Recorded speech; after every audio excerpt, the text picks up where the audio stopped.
What is going on, guys? Welcome to 2025. You are in the Southern Maryland showroom. This is episode 3. This is our first episode for 2025. We want to say thank you to everyone who has tuned in and participated so far. We appreciate the comments. We appreciate the likes. We appreciate the shares. We know that without you guys, this isn't going to make it very far. So we are super appreciative, and we continue to look forward to the engagement that we're going to have in the future. All right, guys, so let's not waste any more time. Let's get started. Today's topic is going to be Stellantis. So I didn't know very much about Stellantis, so I had to do a little bit of research. What I found out is about 7 companies that are combined to form Stellantis. We sell 4 of those brands, and we're going to focus on those 4 brands today. That was going to be the Chrysler, Jeep, Dodge, and the Ram portion of this. And to help me with that and help me get through this, because I've been selling Hondas and Japanese cars for the past 20 years. I need some help. So I've got Serdar from Waldorf Dodge, and I've got Jathan from Prince Frederick Chrysler Dodge and Jeep. And these guys are going to help me out. So go ahead. First of all, tell us a little bit about yourself and how long have you both been in business. We're going to start with you, Serdar. Perfect. Hi, everybody. My name is Serdar. I'm the General Sales Manager over at Waldorf Dodge Ram. I am proud to represent 2 of the 7 plus brands that Stellantis has. Which is Dodge and Ram, the trucks and SUV portion essentially, and a couple of sedans, that consists of 500-600 horsepowers. So fun stuff, and I got Jathan here. Yep, so I work at Prince Frederick Dodge, been selling cars for about a year and a half. Luckily, I'm blessed to have all 4 brands under my belt, so I like to think I have pretty good knowledge of them all. So you're probably going to be a big source of, because Sure. you work with all 4 brands you're working with too. They're both, in my opinion, and I don't want to say, what are some of the misconceptions about, I would say, the differences in the buyers? Because I know that there are some brand imaging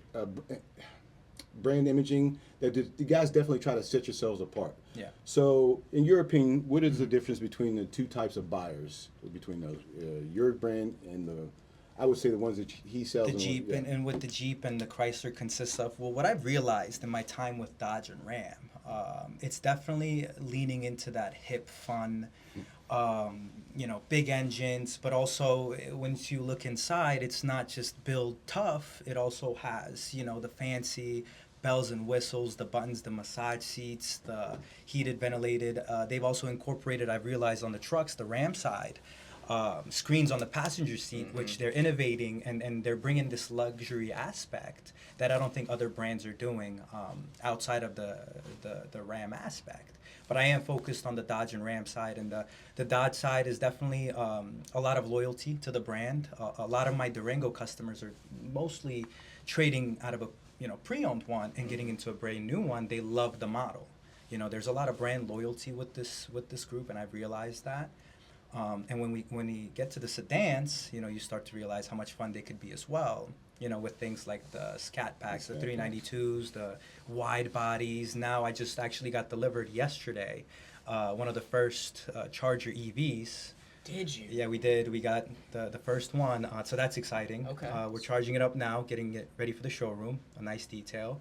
But a lot of appointments on that. People, they're very curious. So yeah, and we're going to talk about that here later, because that is definitely one of the questions, because EVs definitely becoming popular. Yeah. And so if his customers are the fun-loving horsepower guys, Yeah. the Jeep Chrysler guys. My brother had a Chrysler, right? Uh-huh. I will say my older brother had a Chrysler. Is there? So we're definitely on a little bit of a different side there. So I feel like the Jeep and the Chrysler brands focus a little bit more on that family aspect, a little bit more on that adventurous aspect. I mean, Jeep makes the Wrangler, right? We all know, that's supposed to be your off-road, your fun car. And, Chrysler with the minivans, the Pacifica specifically, wow, that's kind of hard to say back to back. That's where all their advertising is coming from, the different things you can do with these vehicles, and that's kind of what draws people in. I mean, the loyalty to Jeep is really beneficial for us, because most people who buy Jeeps don't buy anything else. Jeep, I will definitely say, Jeep seems to be a lifestyle. Right? 100%. I mean, Jeep is a lifestyle. There's really not too many other brands, I think, that can get away with, neon yellow and super bright greens and crazy oranges on their cars, and people are proud to drive those. You know what I mean? I don't think there's too many others that can get away with that. Now, I will say I've transitioned between a few stores, and there are some differences in, I would say, the purchasing aspect of it. Is the customer experience relatively, since you guys, answer this first. There is some overlap between the products, correct? Sure, 100%. Right. So with the customer experience, purchase experience, is it being the young hip, right, brand, Yeah. and being the more mature? Are the purchasing experiences? Can customers expect something, relatively similar? Absolutely, absolutely. And I mean, a lot of times it does depend on the model itself and what specific trim. But yeah, when it does fall into that category, and we're talking about the young hip cars, it's usually not just a purchase; it's an experience. And we all have that together as a dealership. When people come in, and they're saying, hey, I want this 807 horsepower beast and I want it to be mine and I'm going to do this to it. And they don't just come in, I'm going to take it and put it in the garage. They're talking about, they're going to drive it and they're going to upgrade it and, make these changes and make it unique to them, because they're not, it's very similar to the Wrangler. The Wrangler has made a family. It's more than just a brand. I sold a pre-owned one and the customer was telling us how it's a lifestyle, like you were saying. They have the waves, they have the rubber duckies that they're passing around.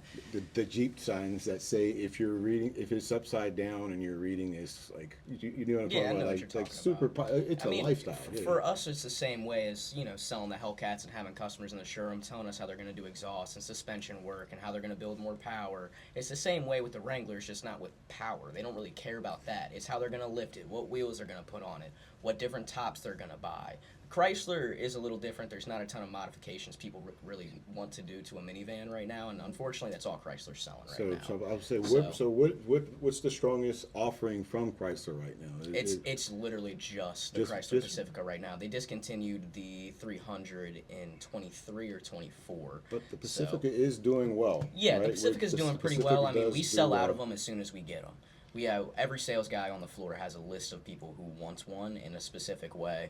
And I mean, we don't factory order them all the time because a lot of people are willing to wait, but we have a list of what everybody wants, and as soon as they come in, they're gone. They're gone.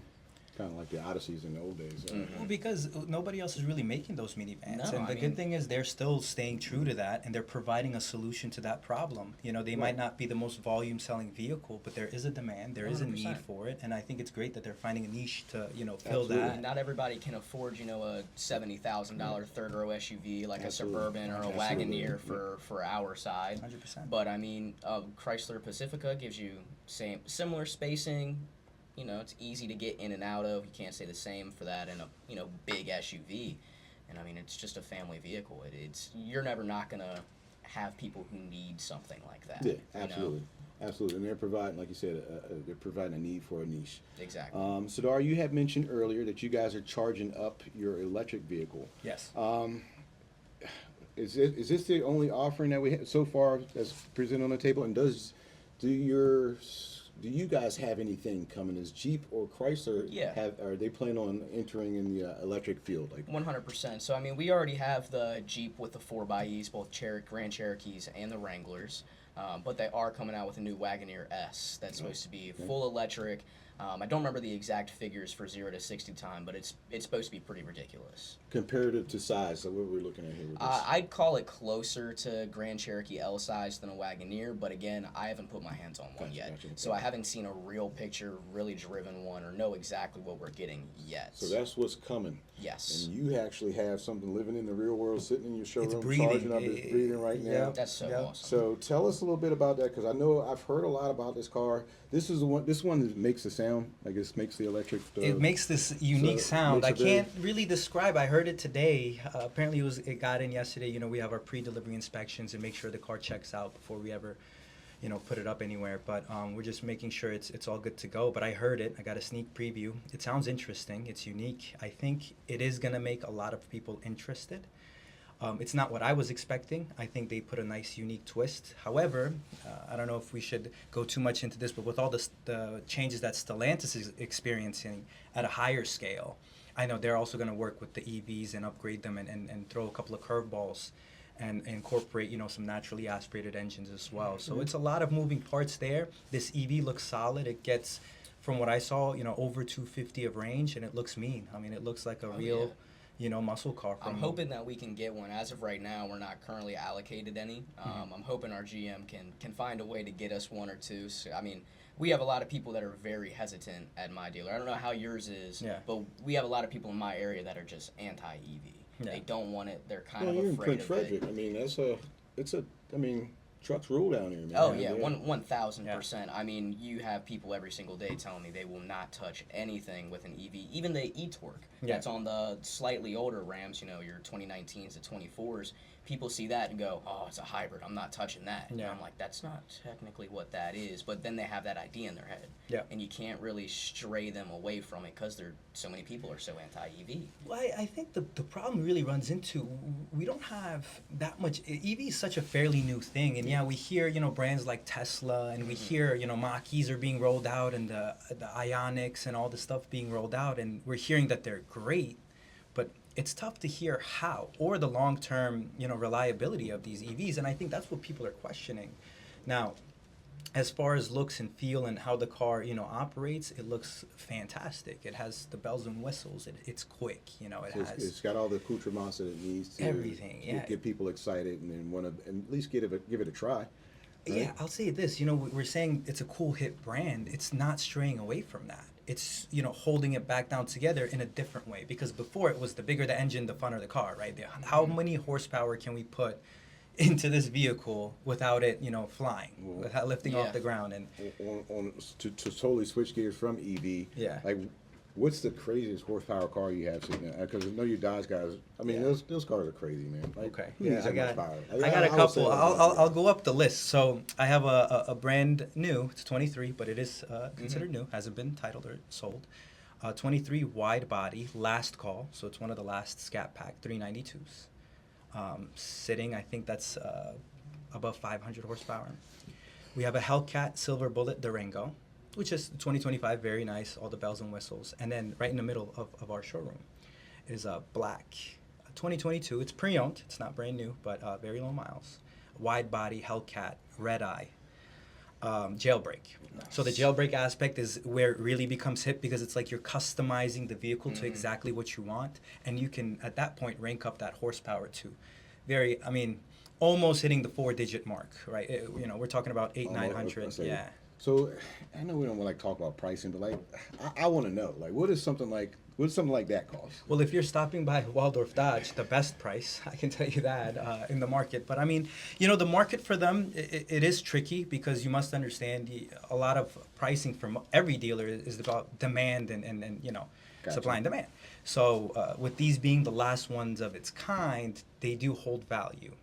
Now, the market is not inflated on them by any means. I think this is a very good thing. Oftentimes we see vehicles like this that are rare and unique, and some places try to take advantage of that. Absolutely. And it completely turns the customer base off to that model and brand. And it hurts us in the long run, because a few dealers wanted to make a couple of extra bucks. Right.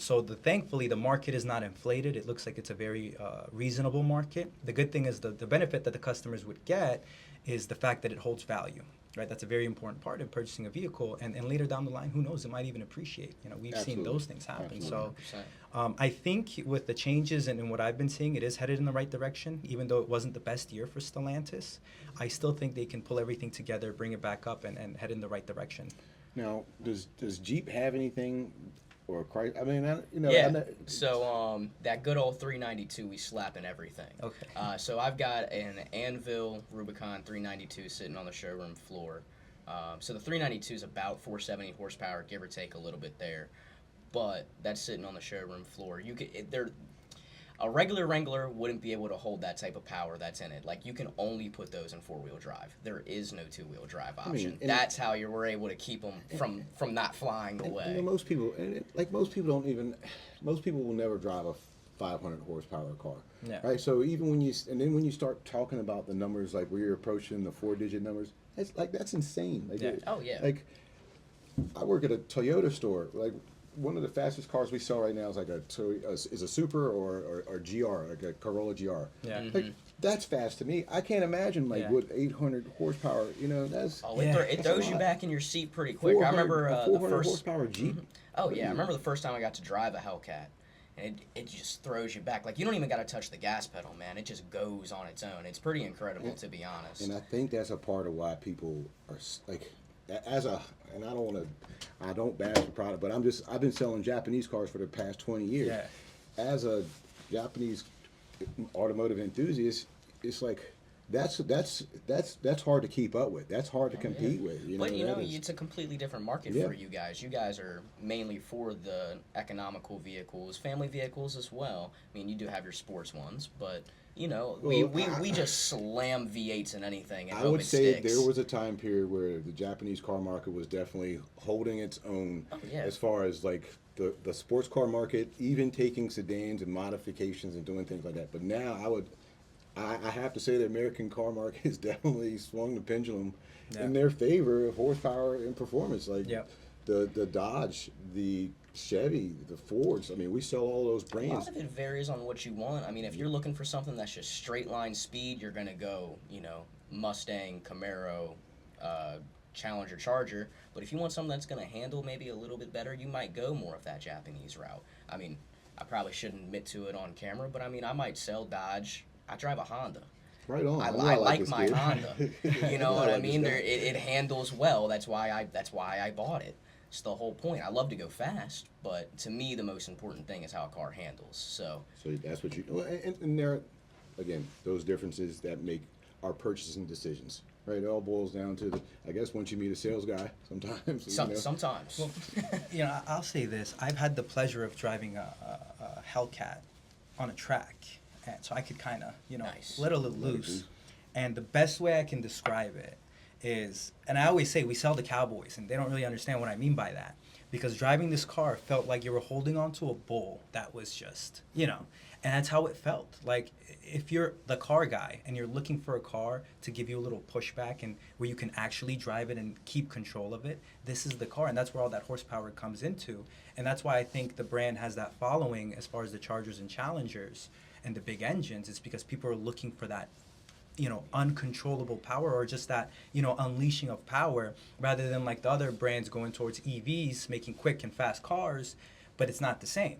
Because, that old saying, no replacement for displacement, right? It's they're still keeping that big engines, and it has a completely different feel. So at the end of the day, we're still the same company that made the Viper many years ago. The car that had no safety features, and you are in full control. And now we're able to shift that into a vehicle where you can be safer, but still have that throw your head back power. Yeah, absolutely. So, switching gears, moving into the future. How far ahead have you been able to see? Does Dodge have anything crazy coming into this future for us? So what about Jeep, Chrysler? Is Chrysler going to be around? In your opinion, are they going to survive? Like, what's going on in the future? I don't know I think that might be a little above my pay grade to say. But that being said, I mean, if we can bring back some actual sedans, I think we might have an opportunity there with Chrysler. I don't know if they want to get rid of the 300 entirely, or if they are planning on reeling it back in. But there's a pretty solid base for the 300. A lot of people like the 300s. I would imagine those are still floating around in the used car market. I mean, I still got brand new ones on my lot, and those stopped, like I said, stopped in 23 or 24, and we're still making our way through our last 3. Right on. Okay. But people still love them. Have you noticed the sedan market for the American brands, at least, they're slowly but surely just things are changing. They're basically gone. I mean, Chevy too. I'm not a big Chevy guy. I'll just be upfront with that. But I think it's just the Malibu now. No Impala, no Cruise, none of that. Ford stopped just it. one. Yeah. Ford's only got the Mustang now, and that's not even a sedan. Nope. Like, everything's an SUV now, which I get. That's the way the market's gone, SUVs and trucks. But I like my cars. Where are my cars? The sedans. So, any customers who are thinking of leaving the Stellantis family, what would you say to them to persuade them to give it one more shot? Well, coming from, especially if it's talking, if we're talking about Ram trucks, I've worked with Ford for about 3.5 years. My dad's drove a Ford for 20 plus years, so that's all I knew. And I thought these trucks were fantastic until I sat into a 1500 Limited, and I realized I wasn't driving a truck at all. This is a truck. I mean, to the massage, to the seats, to, the craftsmanship. The leather is real, and it feels authentic, and you could tell that whoever was building this didn't just say, let's build a bunch of these and get it out. You can tell that they took the time and built something that, you know, the customer is going to enjoy. Driving a Ram is a lot of an experience. You know, we don't do a lot of commercial and sell to, you know, that avenue. It's more so the gentleman that might run the business and he's looking to, you know, have a truck to have some space and carry, you know, a couple of 2x4s. But he's definitely enjoying that truck and he's having a very comfortable feel. And 100%. the new engine that they just released, the V6, the Hurricane engine, Straight six. You know, technically. Not straight to be six. that guy. Yeah, so inline six. Technically, yes. Inline six, the straight six, yeah, inline six. But I mean, it feels. You would think that it would lose out on the power coming down from an 8-cylinder, and you would think the ride would not feel as smooth because, you know, the bigger the engine, that usually it's less force on the car. But no, these high output engines are feeling fantastic. It's like you're flying on a cloud. It has that upgraded suspension. You could lower and raise. I mean, these trucks are. You know, if we want to talk about the future, it's about the Ram 1500s, and I believe they are the future. And I see them coming up to the, you know, #1 selling truck in America. If the right moves are made, I can definitely see that 100% happening. agree. I mean, these new motors are sweet. The Hurricane is fantastic. A straight six with twin turbos. When I hear straight six, I think 2JZ. At the end of the day, I am a Japanese car man, so that's what comes to mind. But for your Jeep guys, I mean, we made that inline six 4-liter for so many years, and you couldn't kill them. So for some people, you hear straight six and they get super excited. Now I do got a lot of people that don't want to buy anything if it don't got a Hemi, but it varies on the customer. 9 times out of 10, if somebody looks at me and tells me they will only buy a truck with a Hemi, but they hear me out just enough to test drive a brand new one with a Hurricane, they're usually sold because it's more power, it has better fuel economy, it just makes sense. All right, well, you guys have definitely got bullets in the gun for when customers tell you they want to try something else. So good job on both teams. Serdar, thank you for being here. Jathan, thank you for being here. We want to say thank you to everyone for watching. This is episode 3. We live off the comments. We'll see you in the comments. Any questions, any comments any ideas you want to throw it at us. Again, this has been episode 3. Thank you guys for putting up with me. We'll see you in episode 4. See you next time.